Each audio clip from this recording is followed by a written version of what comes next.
शुभारंभाच्या ज्यांच्या हस्ते झाला असे या राज्याचे प्रदेशाध्यक्ष जे आत्ताच त्यांना परभणीमध्ये सभा असल्यामुळं भाषण करून गेले असे हर्षवर्धन सपकाळ साहेब, या कार्यक्रमाचे अध्यक्ष आणि या राज्याचे माजी मंत्री आमचे नेते आदरणीय अशोकरावजी पाटील साहेब, या कार्यक्रमासाठी आवर्जून उपस्थित असलेले महाराष्ट्र प्रदेश काँग्रेस कमिटीचे जनरल सेक्रेटरी आदित्यदादा पाटील, वंचित बहुजन आघाडीचे जिल्हाध्यक्ष, त्याच पद्धतीनं तालुका काँग्रेस कमिटीचे अध्यक्ष प्रकाशराव मुंडे, महाराष्ट्र प्रदेश काँग्रेस कमिटीचे जनरल सेक्रेटरी आमचे अनिल मुंडे, वसंतरावजी मुंडे, प्रकाश अण्णा देशमुख, सर्व उमेदवार, या शहराचे शहराध्यक्ष आणि ज्यांनी या रथाचं आता सारथ्य करतायत असे सर्वांचे नेते आदरणीय बहादूरभाई, नगराध्यक्षपदाच्या उमेदवार बहादूरभाईच्या मिसेस भाभी, सर्व 30 उमेदवार, वंचित बहुजन आघाडी आणि काँग्रेस पक्षाचे सर्व उमेदवार आणि इथं उपस्थित सर्व बंधू आणि भगिनींनो, आज आपण बघितलं एवढ्या क्रिटिकल सिच्युएशनमध्ये सुद्धा परळीमध्ये एवढा प्रचंड उत्साह आहे. आपण मागच्या वेळेस बघितलं लोकसभेला बहादूरभाई असतील, प्रकाशराव असतील, अनिलराव असतील, सर्व टीमने अतिशय प्रामाणिकपणे तुतारीचं काम केलं. विधानसभेला तुतारीचं काम केलं. काँग्रेस पक्षानं, एकट्या काँग्रेस पक्षानं आपला आघाडीचा धर्म निभावला.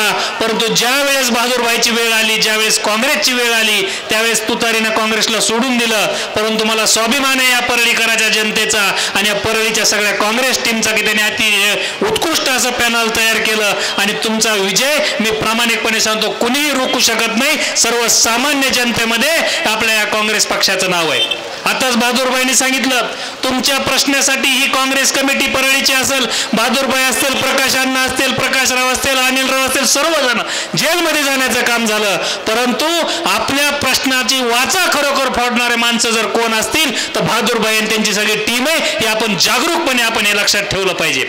आपण बघितलंय गुंडशाही, झुंडशाही आणि कुठलीही गोष्ट पैशात मोजणारी जी गोष्ट आहे ते समोरचे लोक सांगतायत की आम्ही परळी काय, परळी आम्ही पैशात विकत घेऊ. परंतु परळीचा स्वाभिमान जे पैशात विकत घ्यायची भाषा करतात त्यांचा स्वाभिमान ठेचण्यासाठी तुमचा स्वाभिमान घाण ठेवू नका एवढी मी नम्रतेची विनंती करणार आहे.